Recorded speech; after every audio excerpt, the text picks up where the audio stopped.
انہوں نے کروا دی بیرسٹر گوہر چیئرمین انہوں نے کروائی اس دن جس کا وہاں پر قومی سلامتی کا اجلاس چل رہا تھا. 11 بجے کا ٹائم اس کا تھا اور وہ دوپہر 2 نون کے بعد 1 بجے کے بعد. ایگزیکٹلی, تو 2 گھنٹے کا بیچ میں ٹائم تھا, 2 گھنٹے ملاقات کے لیے کافی ہوتے ہیں. میٹنگ یہاں پر تو پہلے شروع ہوگی, لیکن مجھے یہ بتائیے, وہاں پر تو ملاقات 1 بجے شروع ہوگی. مجھے یہ بتائیں, آپ یہ کہہ رہے ہیں کس کی ملاقات کرے گی, چیئرمین کی کرا دی, اس کے بعد آپ کہہ رہے ہیں نہیں پولیٹیکل کمیٹی کی کرانی چاہیے تھی. میں آپ کو ایک بات پہلے, پھر اس کے بعد آپ کہیں گے سارے ایم ایل اے کی کرانی چاہیے. جو ملاقات ہوئی وہ ادھر سے نہیں ہوئی, وہ خان صاحب کی فیملی اور وکلاء سے ملاقات کا دن تھا. اچھا, جس کی وجہ سے ملاقات ہوئی, اور وہ دوپہر 2 بجے ہوئی. وہ ملاقات چاہ رہے تھے جو پولیٹیکل کمیٹی کے لوگ ہیں وہ جائیں خان صاحب کے پاس. آپ لوگوں نے بولا تھا کہ پولیٹیکل کمیٹی کی ملاقات ہوئی, تو پھر بالکل بولا, آپ نے کہا تھا بس ملاقات. نہیں, اچھا ملاقات کے اندر کس نے جانا تھا؟ Leader of the opposition national assembly اگر اس ملاقات کے اندر chairman PTI, leader of the opposition senate اس کے اندر نہیں ہے, وہ نہیں جا رہا. چیئرمین پی ٹی آئی وہاں پر وکلاء کی ملاقات کے ریفرنس میں پہنچا ہے. وہ ملاقات قومی چیئرمین پی ٹی آئی, لیکن نہیں, اینڈ آف سٹوری نہیں ہے نا. آپ نے وہ ملاقات قومی سلامتی کمیٹی کے اجلاس کے تناظر میں نہیں کروائی. That's interesting. تو پھر آپ نا ڈیٹیل بنا کر دیتے کہ ان لوگوں کی ملاقات کرا دے, پھر آپ جنیرک یہ اسٹیٹمنٹ نہ دیتے میڈیا پہ کہ ملاقات کر نہیں. آپ لوگوں نے میری میڈیا سنیں جی, پارلیمانی کمیٹی کے فیصلے کے بعد عمر ایوب نے خط لکھا لیڈر آف دا اپوزیشن. کیا لکھا کہ ان لوگوں کی ملاقات نہیں, ملاقات اس کے بعد گئے چیف ویپ ہمارے عامر ڈوگر صاحب, وہ گئے, انہوں نے یہ کہا کہ ہمارے جو پولیٹیکل کمیٹی کے لوگ ہیں یا جو 6 لوگ ہوتے ہیں جن کی ملاقات ہوتی ہے خان صاحب سے, ان کی آپ خان کا صاحب ملاقات کروا دیں. چونکہ وہاں پر اسپیکر صاحب نے رابطہ کرنے کی کوشش کی نا, پھر انہوں نے کہا کہ میں کر کے بتا کے آپ کو آپ تک واپس آتے ہیں. دوپہر شام 5 بجے کا خط لکھا, رات 10 بجے پولیٹیکل کمیٹی کا اجلاس شروع ہوا. 5 گھنٹے کا ٹائم آپ کے پاس تھا نا, آپ بتا سکتے تھے. مسئلہ یہ ہے کہ آپ لوگ کہہ رہے ہیں 5 گھنٹے کے اندر اگر آپ نے یہ کیا, اسی طریقے سے جب حکومت کے ساتھ مذاکرات چل رہے تھے تو آپ نے کہا ودن 7 ورکنگ ڈیز, وہ 7 ورکنگ ڈیز ودن 7 ڈیز تک پہنچ گئے. ایسا ڈیڈ لائنز آ رہے ہیں, کن پٹی پہ بندوق رکھنے کو سنجانی کی ملاقات کروانی تھی, اس وقت رات کو ملاقات کروا دی تھی 15 منٹ میں. جس دن آپ نے جلسہ کینسل کروانا تھا شنگھائی تعاون تنظیم کی وجہ سے, اس دن تو آپ نے آدھے گھنٹے میں ملاقات کروا دی. میں ہوں کہ ملاقات ہونی چاہیے, اس میں کوئی ڈاؤٹ کی بات نہیں ہے, لیکن آپ لوگ بھی پھر کلیئرلی بتاتے کہ آپ کس کی ملاقات. آپ نے کہا ملاقات کرانی, ملاقات ہو گئی, چیئرمین پی ٹی آئی کی ملاقات ہو گئی. نہیں, چیئرمین پی ٹی آئی کی ملاقات. اچھا, لیکن ملاقات پھر آپ اس کو مکس کر رہی ہیں. چیئرمین پی ٹی آئی کی ملاقات, چیئرمین پی ٹی آئی کی ملاقات بحیثیت وکیل ہوئی ہے, اگلے دن ہوئی ہے دوپہر 2 بجے, جبکہ سلامتی کمیٹی کا اجلاس 11 بجے چل رہا ہے. 11 بجے نہیں, 11 بجے کا ٹائم قومی سلامتی کا نہیں تھا, اس کا 11 بجے قومی سلامتی کا اجلاس ہے. میرے پاس لیٹر پڑا ہوا. 11 بجے کی میٹنگ کا ٹائم بھی تھا. 11 بجے میٹنگ نہیں, 11 بجے میٹنگ نہیں ہوئی, ڈیلے ہو گئی, وہاں ڈیلے ہو گئی. اب مجھے آپ یہ بتائیں, اب اگر 1 بجے ملاقات ہو رہی ہے, ادھر قومی سلامتی کا اجلاس جو ہے وہ سارا کچھ طے کیے بیٹھا, اب کدھر جائیں ہم؟ اچھا, دیٹ میک سینس. ہونا چاہیے تھا کہ پہلے ملاقات ہوتی, لیکن اس کا ٹائم 11 بجے کا تھا, اور وہ والی میٹنگ جو تھی وہ نون کے بعد کی تھی. سو ٹائم فریم پھر بھی تھا, ڈیلے ہونا نہیں چاہیے تھا. لیکن کیا یہ رات تک زیادہ تر رہنما یہ بیٹھے نہیں سوچ رہے تھے کہ ہم لوگوں کو قومی سلامتی کی میٹنگ میں جانا چاہیے؟ نہیں. کیا پی ٹی آئی کے رہنما یہ سوچ کے نہیں بیٹھے تھے؟ جانا چاہیے. یہ پارلیمانی کمیٹی کی رائے بھی تھی, یہ تمام لوگوں کی اکثریتی رائے بھی یہ تھی, مگر ایک کنڈیشن کے ساتھ کہ خان صاحب سے ملاقات کروائی جائے. تو پھر that was the only reason جس کی وجہ سے پی سی نے فیصلہ کیا کہ خان صاحب تک ایکسیس نہیں دی جا رہی, سو وی آر ناٹ گوئنگ. اچھا, کیا آپ نے مولانا صاحب کو یہ نہیں بتایا ہوا تھا رات تک؟ اور مجھے خود سینیٹر کامران مرتضی نے کہا کہ ہم لوگ رات کے 1:30 2 بجے 2:30 بجے تک بیٹھے رہے, ہم نے دعا کی, تب تک پی ٹی آئی نے ہمیں نہیں بتایا تھا کہ انہوں نے ڈیسائیڈ کر لیا کہ انہوں نے نہیں جانا. نہیں, اگر آپ میرا ٹویٹ دیکھیں تو وہ میرا خیال عشاء کے نماز کے وقت آ گیا تھا کہ میں تو نہیں جا رہا, اور 11:30 12 بجے کے قریب اس کا ہمارے جو سیکٹری انفارمیشن ہے شیخ وقاص اکرم صاحب, ان کی طرف سے بھی ٹویٹ بھی آ گیا تھا, اور تمام لوگوں کو. صاحب, آپ اتحاد چاہتے ہیں جے یو ایس سے یا نہیں چاہتے ہیں؟ بالکل, کیوں نہیں چاہتے. تو آپ لوگ ان کو کہہ رہے ہیں ہمارے ٹویٹ دیکھتے رہا کریں چھپن چھپائی. ہم نے تو نہیں کہا انہیں. تو آپ کہہ رہے ہیں ٹویٹ آ گئی تھی تو اناؤنس کر, ان کو بتا دیتا, اتحادیوں کے ساتھ کال کر کے بتا دیتے. ایک غلطی ہوئی, یہ مصطفیٰ نواز کھوکھر صاحب کی رہائش گاہ پر بھی وہ بات ہوئی, اس کو کوئی اور رنگ دیا گیا. بتانا چاہیے تھا, جانے سے پہلے بھی بتانا چاہیے تھا, جانا اگر نہیں جانا تھا تو بھی بتانا چاہیے تھا. میرا اوپینین ہے یہ. جب جس وقت فیصلہ ہوا کہ کنڈیشنل اجازت ہوئی, نہ اس وقت بتایا گیا. یہ نہیں ہے کہ پہلے انہیں انفارم کر دیا گیا تھا کہ وی آر گوئنگ. ہم کیسے انفارم کر سکتے تھے؟ اچھا, دوسری بات یہ, میں پولیٹیکل کمیٹی کا ممبر نہیں ہوں. آپ نے تو چھوڑ دی نا. کس بات پہ چھوڑی تھی ویسے آپ نے؟ وہ چھوڑیں آپ. نہیں وہ بتائیں آپ نے کس بات پہ چھوڑی. آپ پولیٹیکل کمیٹی کے ممبر تھے, آپ پہ عمران خان صاحب ٹرسٹ کرتے ہیں, آپ کو انہوں نے اسپوکس پرسن بنایا ڈسپائٹ دا فیکٹ کہ آپ ان کی جو پولیٹیکل پارٹی ہے اس کا حصہ ہی نہیں ہے, تو پھر آپ پولیٹیکل کمیٹی کیوں چھوڑ گئے؟ کچھ آپس میں ہوتے ہیں مسئلے, انٹرنل آپس میں کس کے ساتھ؟ کسی کے ساتھ نہیں, سارے بھائی ہیں. میرا کس کے ساتھ مسئلہ ہو سکتا ہے, لیکن میں یہ سمجھتا ہوں. بس یہ بتا دیں پاکستانی لیڈرشپ کے ساتھ یا باہر بیٹھے ہوئے کچھ لوگوں کے ساتھ؟ نہیں, میرا اوپینین یہ ہے, اس کے اندر میں آپ کو ایک بات عرض کر دیتا ہوں. میں یہ کہتا ہوں کہ یہ سارا کیوس کریٹ ہو رہا ہے بیکاز 6 ماہ سے پولیٹیکل لوگوں کی خان صاحب تک ایکسس نہیں دی جا رہی, جس کی وجہ سے کچھ فیصلے متنازع ہو رہے ہیں. متنازع سے مراد اس طرح کہ جس طریقے سے ایک سوشل میڈیا بیشنگ ہو گئی پی ٹی آئی کے ساتھیوں کے اوپر, نہیں ہونی چاہیے تھی, اس لیے کہ وہ آپ لوگ بڑے انڈر پریشر ہے, آپ لوگ اچھا ڈیسیژن بھی لینا چاہتے ہیں, ادھر سے سوشل میڈیا شروع ہو جاتا ہے. سو واٹ, اسی سوشل میڈیا کی وجہ سے آج ہم یہاں پہ بیٹھے ہوئے ہیں نا. ویسے کیونکہ ہم سوشل تو میڈیا اگر وہ کوشچن کرتا ہے, نہیں آپ سوشل میڈیا کی وجہ سے نہیں بیٹھے, میں سوشل میڈیا کی وجہ سے, آپ اللہ تعالیٰ کی وجہ سے بیٹھے. نہیں, اللہ کا فضل, نبی پاک صلی اللہ علیہ وسلم کا فضل, میرے ماں باپ کی دعائیں, عمران خان از دا ریزن. لیکن اگر میں اپنے حلقے میں بھی نہیں گیا اور میں کامیاب ہو کے آیا ہوں تو میرے حلقے کے ووٹر کے ساتھ ساتھ سب سے بڑا کردار سوشل میڈیا کا تھا, جس نے میرا نشان ایک ایک گھر تک پہنچایا. Social media as a medium کا تھا, لیکن سوشل میڈیا جو اس ٹائم سر آپ لوگوں کی پالیسی سے 180 ڈگری ڈفرنٹ جا رہا ہوتا ہے, کون چلا رہا ہے سرزاد صاحب؟ تو کیا ہوگا سب سے پہلی بات تو میں آپ کو عرض کرتا ہوں, ناٹ انڈیپینڈنٹ, کوئی 180 ڈگری کم از کم میرا جو اپنا پوائنٹ آف ویو ہے, میرے تو پوائنٹ آف ویو کے مطابق جا رہا ہے کہ چھوٹی چیز پہ چھوٹا موٹا کوئی اختلاف رائے ہو سکتا ہے. چھوٹا موٹا نہیں, میرا چھوٹا موٹا ہے. وہ جعفر ایکسپریس والا آپ کو یاد ہے؟ تو جعفر ایکسپریس کی سامنے کنڈمنیشن کیا, اس میں کون سی بری بات ہے؟ آپ کے آفیشیل عمران خان صاحب کا ٹویٹ بھی میں آپ کو دکھا دوں. کیوں نہ بتائی؟ میں دکھا دوں آپ کو. جی مجھے بتائیں, پاکستان کے انفارمیشن منسٹر کہاں تھا؟ پاکستان کے انفارمیشن منسٹر کی بات کہاں سے آگئی؟ جعفر ایکسپریس کے اوپر ریاست نے اپنی ذمہ داری پوری کرنی تھی نا. 36 گھنٹے نہ آپ کا ڈیفنس منسٹر بولا, نہ آپ کا اپوزیشن اپنا انفارمیشن منسٹر بولا, نہ آپ کا انٹیریئر منسٹر بولا. اگر آپریشن چل رہا تھا تو اس کے اوپر ہم یہ تو نہیں کہہ رہے تھے آپ بتائیں کہ کتنے جوان وہاں پر جا رہے ہیں, ایک کمبیٹ آپریشن ہے, نان کمبیٹ ہے, کس طرح. ہم یہ چاہ رہے تھے کہ جو وہاں پر ہیپننگز ہیں, جو ویڈیوز کی صورت کے اندر کسی جگہ پر پھیل رہی تھیں, کسی جگہ پر پھیل رہی تھیں, وہ بتانی چاہیے. That was responsibility of the state. Agreed. لیکن اس سے 2 wrongs کے ناٹ میک رائٹ. ان کی غلطی سے آپ کی غلطی اریز نہیں ہو سکتی. صاحبزاد صاحب, ان سے میں نے ان کی غلطی پوچھنی ہے, آپ سے آپ کی پوچھنی ہے. تو میں بی ایل اے کا مخالف ہوں, as simple is that. Clearly. اور وہ جو آفیشیل اکاؤنٹ سے, وہ بھی بی ایل اے کے مخالف ہے. آفیشیل اکاؤنٹ سے ایسے ٹویٹس ہوئے ہیں جو کہ ان کے فیور میں تھا. اچھا میری ایک بات سنیں, اگر کسی بچے نے یا کسی فرد نے کوئی ایسا ٹویٹ کر دیا کہ آفیشیل اکاؤنٹ سے, میری یار سنیں نا, کوئی ایسا ٹویٹ کر دیا, اچھا یہ انسیڈنٹ تو ہوا ہے نا, ہوا کہ بی ایل اے والوں نے ایبسولوٹلی دہشت گرد ہے. مجھے آپ یہ بتائیں, D G I S P R اور سی ایم بلوچستان نے پریس کانفرنس میں جب افغانستان کے آپریٹ کیا, انہوں نے یہ خود کہا, D G I S P R نے, کہ دہشت گردوں نے ایک نیریٹو بلڈ کرنے کے لیے لسانی بنیادوں کے اوپر بلوچ لوگوں کو چھوڑا. یہ کہا ہے انہوں نے. تو پھر ان کی اور ہماری اسٹیٹمنٹ میں کیا فرق ہے؟ ہماری اور ان کی اسٹیٹمنٹ کیا؟ نہیں, آپ کی اسٹیٹمنٹ کے اندر وہ ہے کہ وہ ایک نیریٹو بلڈ کر رہے تھے, ہم بڑے دیالو ہیں. دہشت گرد ادھر انہوں نے ہاسٹیج بنایا ہوا تھا, دہشت گرد وہ خود کچھ بمبار بیٹھائے ہوئے تھے, اور وہاں سے ری ٹویٹس ایسی ہو رہی ہیں جو کہ وہ شو کرتی ہیں کہ جیسے وہ پتہ نہیں کتنے دیالو. اب اگر وہ سوشل میڈیا پہ ویڈیو کلپس چل رہے ہیں اور لوگ وہاں پہ یہ بتا رہے ہیں کہ ہمیں تو دہشت گردوں نے چھوڑا, تو کسی نے اٹھا, کون نہیں آیا؟ آپ لوگ کیوں نہیں آئے سامنے اپوز کرنے کے لیے کہ یہ جو ری ٹویٹ ہوئی ہے ہمارے آفیشیل اکاؤنٹ سے, گڑبڑ ہو گئی, یہ صحیح نہیں ہوئی. میرا آپ مجھے ڈفرینشیٹ کر دینا ہماری اسٹیٹمنٹ اور D G I S P R کی اسٹیٹمنٹ, جس میں D G I S P R صاحب خود فرما رہے ہیں کہ لسانی گراؤنڈز کے اوپر بی ایل اے نے لوگوں کو چھوڑا. مجھے یہ بتائیں صاحبزاد صاحب, میں نے پہلے بھی سوال کیا تھا, کیا پی ٹی آئی کا آفیشیل سوشل میڈیا آپ لوگ چلا رہے ہیں؟ کیونکہ اس کے اوپر بہت بڑا ایشو ہو گیا نا حامد رضا صاحب. اب وہ علیمہ خان صاحبہ کو بلایا جا رہا ہے, لیڈرز کو بلایا جا رہا ہے. دس از اے ویری سیریس ایشو. میرے علم میں نہیں ہے. اگر یہاں سے چلایا جا رہا ہوتا تو آپ کو پتا ہوتا. نہیں, اگر کسی اور جگہ سے بھی چلایا جا رہا ہے اور میں پتا کرنا چاہتا ہوں تو شاید مجھے پتا لگ جائے, but I have no concern. جیسے چل رہا ہے ٹھیک چل رہا ہے. ٹھیک چل رہا ہے, لیکن یہاں کے لیڈرز کے حوالے سے بڑی پرابلمز کریٹ ہو رہی ہیں. اس کی وجہ سے آپ کو بھی پتا ہے نا, کوئی لیڈر کوئی ڈیسیژن نہیں لے پا رہا, یرغمال بن گیا.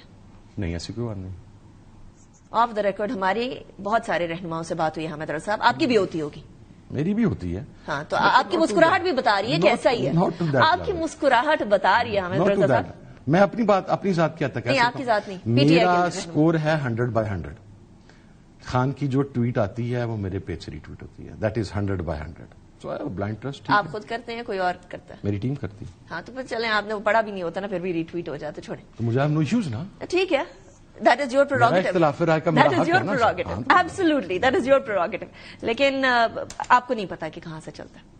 نہیں, میں نے آنیسٹلی اسپیکنگ نہ مجھے پتا ہے نہ میں نے پتا کرنے کی کوشش کی ہے. لاسٹ کوشچن حامد صاحب, عید کے بعد کیا ہونے جا رہا ہے؟ لیٹ دا ٹائم کم.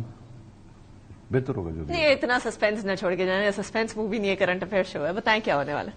دیکھیں, تحریک کے مراحل ہوتے ہیں. اب میرے پاس چونکہ ذمہ داری بڑی اہم آ گئی ہے اس احتجاج کے حوالے سے. آپ نے ہی ڈیسائیڈ کرنا ہے کہ اب کیا ہونا. نہیں, میں نے خالی ڈیسائیڈ نہیں کرنا, اس میں تمام جماعتوں کے نمائندگان شامل ہیں. سربراہ تو آپ ہیں نا. مجھے بنا دیا گیا ہے. ہم پورا میکنزم دیں گے جی, روڈ میپ دیں گے پورا کہ ہم کس طریقے سے اب یہاں سے عید کے فوراً بعد ہم آن ورڈز آگے بڑھیں. تو روڈ میپ کا پہلا قدم ہی بتا دیں. چلے مجھے باقی روڈ میپ نہ بتائیں. آئی گیس ہماری 2 چیزیں پہلے ہیں. ایک, ہم بلوچستان, KPK, سندھ اور پنجاب کے اندر APCs کرنے جا رہے ہیں, اور اس کے بعد ایک ہم نیشنل لیول پہ APC کریں گے. جو APC ہوگی بلوچستان میں وہ صرف بلوچستان کے مسائل اور دہشت گردی سے ریلیٹڈ ہوگی. وہاں پر جو ڈرافٹ تیار ہوگا that will be the part of ساری جماعتیں انوائٹڈ ہوں گی ہمیں صاحب انشاءاللہ. جو بلوچستان میں بلوچستان کی سب جماعتیں, سندھ میں سندھ کی سب جماعتیں, پیپلز پارٹی سمیت. That's what the leadership has to decide of طریقے تفویض پاکستان whatever they were. اچھا, ابھی تک یہ ڈیسائیڈ نہیں ہوا. یعنی ساری جماعتوں کا مطلب تو یہ ہے نا کہ وہاں پنجاب میں PMLN بھی ہو, سندھ میں پیپلز پارٹی بھی ہو. PMLN اگر ہوگی پنجاب کے اندر تو بالکل میٹنگ ہونی چاہیے. میں شاید نہ بیٹھا ہوں گا. کیوں؟ نہیں, میری کوئی ذاتی مسئلہ, ذاتی سمجھ لیں. نہیں تو آپ کہہ رہے ساری جماعتوں. میں تو جاننا چاہ رہی ہوں. تو پھر ذاتی سمجھ لیں, ایسا ہی. کوئی دشمنی ہے؟ دشمنی ہی ہے. چل حامد رضا صاحب, I will not probe into it. اگر کوئی ذاتی نہیں آپ ڈیٹیل میں جانا چاہتے ہیں تو نو ایشوز. چلیں, we'll leave that for another show. ابھی آپ نے جو APC کرانی ہے اس کی ذرا ڈیٹیل جب تک. ناٹ جسٹ APC, ہم کنونشنز میں جائیں گے, ہم اس کے بعد ہم جلسوں کی طرف جائیں گے, اور اس کے بعد پھر انشاءاللہ جو بھی ہوگا فائنل اٹیمپٹ وہ فائنل ہوگا. اچھا, اوکے, انٹرسٹنگ. فائنل اٹیمپٹ آئے گی. So step by step this. Yes, آپ کو احتجاجی تحریک کے تناظر میں ہی چلانا ہے, جس طرح ماضی میں ہمارے پاس 70 سال کی احتجاجی تحریک کی روایات موجود ہیں. اس مرتبہ جو میٹنگ میں چیز ڈسکشن ہوئی ہے وہ یہ ہے, کچھ چیزیں پری میچور یا امیچور آپ کہہ لیں کہ ہوئی ہیں ہم سے. غلطی میں اوپنلی بیٹھ رہا ہوں, میں نے وہ اس میں تھا یا نہیں تھا, اس فیصلے میں نے اپوز کیا یا نہیں کیا, لیکن جب کلیکٹیولی فیصلہ ہو گیا, میرا بے شک ڈفرنٹ پوائنٹ آف ویو تھا, but I am part of it. اب ہم کوشش کریں گے کہ جو غلطیاں ہم سے ہوئی ہیں وہ نہ ہوں. Okay, got your point. Sahibzada Hamid Raza صاحب, thank you very much for joining me in the programme. It's all pleasure having you. اسی کے ساتھ بریک کی طرف جاتے ہیں. بریک کے بعد ذرا غزہ کی بات کریں گے. وہ جنگ بندی جس نے چلنا تھا ابھی, وہ بیچ میں کٹ آف ہو گئی. کیوں ہوگی؟ After break. Welcome back after the break. ناظرین, روزے ہمارے لیے مشکل ہو سکتے ہیں بہت سارے حالات کے لیے, لیکن اتنے نہیں جس طریقے سے غزہ کے اندر صورتحال چل رہی ہے پچھلے 5 دن سے. وہ جنگ بندی جو کہ مشترکہ طور پر ڈیسائیڈ کی گئی تھی وہ یک طرفہ طور پر اسرائیل نے ختم کر دی, اور اس کے بعد اب تک ان 5 دنوں میں جو بمباری اور جو بربریت منگل سے شروع ہوئی ہے اس کے اندر 634 افراد شہید ہو چکے ہیں, جس کے اندر سے تقریباً 200 کے قریب بچے اور خواتین ہیں. وہ معصوم بچے, وہ معصوم خواتین جو کہ اسرائیل کے اندر اسرائیل کی بربریت سے غزہ کے اندر اس ٹائم پر شہید ہو رہے ہیں. وہ رمضان سے, روزے سے ہیں, اور روزے میں اس طرح کی صورتحال دیکھنے کو مل رہی ہے. اسرائیل کی جانب سے غزہ کے مختلف علاقوں کے اندر بمباری کی گئی ہے, اور لوگوں کو انخلا احکامات بھی دے دیے گئے ہیں کہ جی آپ یہاں سے خالی کریں غزہ کی پٹی کو اور مختلف علاقوں کے اندر چلے جائیں. تقریباً 1 لاکھ افراد ہیں جو کہ نقل مکانی کرنے پر مجبور ہو رہے ہیں. اسرائیل کے وزیر دفاع نے مزید یرغمالیوں کی رہائی تک, غزہ کے بعض حصوں پر قبضہ کرنے اور ان کو جو جزوی طور پر الحاق کرنے کا حکم دیا ہے. وی آل نو کہ جزوی طور پر الحاق کا مطلب الٹیمیٹلی ہوگا کہ آپ پرماننٹ الحاق اس کو آکوپائی کر لیں گے. اقوام متحدہ کی امدادی ادارہ جو UNRWA ہے, جس کے خلاف اسرائیل بڑے عرصے سے کام کر رہے ہیں, اس کے مطابق گزشتہ 19 روز سے غزہ میں کسی طرح کی انسانی امداد نہیں پہنچ سک رہی ہے, جو کہ اکتوبر 2023 کے اندر یہ جنگ شروع ہونے کے بعد امداد جو ہے وہ بڑے عرصے تک رکی رہی تھی اور بہت عرصے تک یہ ایشوز چلتے رہتے. پینے کا صاف پانی بھی اس ٹائم پر ناپید ہے. غزہ کے 10 لاکھ بچوں سمیت 20 لاکھ سے زائد آبادی کو شدید ذہنی اور نفسیاتی مسائل لاحق ہو چکے ہیں بیکاز وہ کنٹینیوسلی ٹراما میں رہ رہے ہیں, کنٹینیوسلی پریشر میں رہ رہے ہیں, فائٹ اینڈ فلائٹ موڈ میں رہ رہے ہیں. PTSD ان ساروں کو الگ ہوگا, لیکن اس ٹائم پر صورتحال یہ ہے کہ ان کی جانوں کے لیے مسئلہ بنا ہوا ہے. ریڈ کریسنٹ کی سوسائٹیز نے, ان کے ترجمان نے بھی یہ بولا ہے کہ اس ٹائم پر غزہ میں ان دنوں بہت سی جو جگہ ہیں وہاں پر یہ مناظر دیکھنے کو مل رہے ہیں جن کا سامنا فلسطینیوں کو ہے. پچھلے 15 ماہ کی جنگ ہو چکی ہے اور 15 ماہ سے لے کر اب تک کچھ ایک شارٹ پیریڈ کے لیے جو ہے وہ سکون ملا تھا, لیکن اب وہ سکون بھی ختم ہوتا ہوا نظر آ رہا ہے. جنگ بندی صرف اسرائیل کی ایک چال قرار دی جا سکتی ہے, اس لیے چال قرار دی جا سکتی ہے کیونکہ 19 جنوری کو طے پانے والا جو جنگ بندی کا معاہدہ تھا وہ امریکہ, قطر اور مصری ثالثی کے بعد ہوا تھا اور اس کے اندر اسرائیل نے گو ہیڈ دیا تھا. پہلے مرحلے کے اندر جو حماس ہے اس نے 33 یرغمالیوں کو 1900 فلسطینی قیدیوں کے بدلے میں رہا کیا تھا اور پہلا مرحلہ 1 مارچ کو ختم ہوا تھا, لیکن دوسرے مرحلے کے مذاکرات میں پیش رفت نہیں ہو سکی تھی. اسرائیل نے غزہ میں امدادی سامان لے جانے پر بھی پابندی لگا دی ہے, اس ٹائم پر بھی پابندی ہے. گزشتہ ہفتے قطر کے اندر امریکی مشیر سٹیو وٹکاف نے نیا مسودہ پیش کیا ہے جس کے تحت پہلے مرحلے کے وقت کو بڑھا دیا جائے تاکہ یرغمالی مزید جو ہیں وہ ریلیز ہو سکیں اور فلسطینی قیدیوں کو رہا کیا جا سکے. لیکن جنگ کے مستقل خاتمے کے لیے اس ٹائم تک جو مذاکرات ہیں بٹوین امریکہ, قطر, ایجپٹ, فلسطین اینڈ اسرائیل وہ تعطل کا شکار ہیں.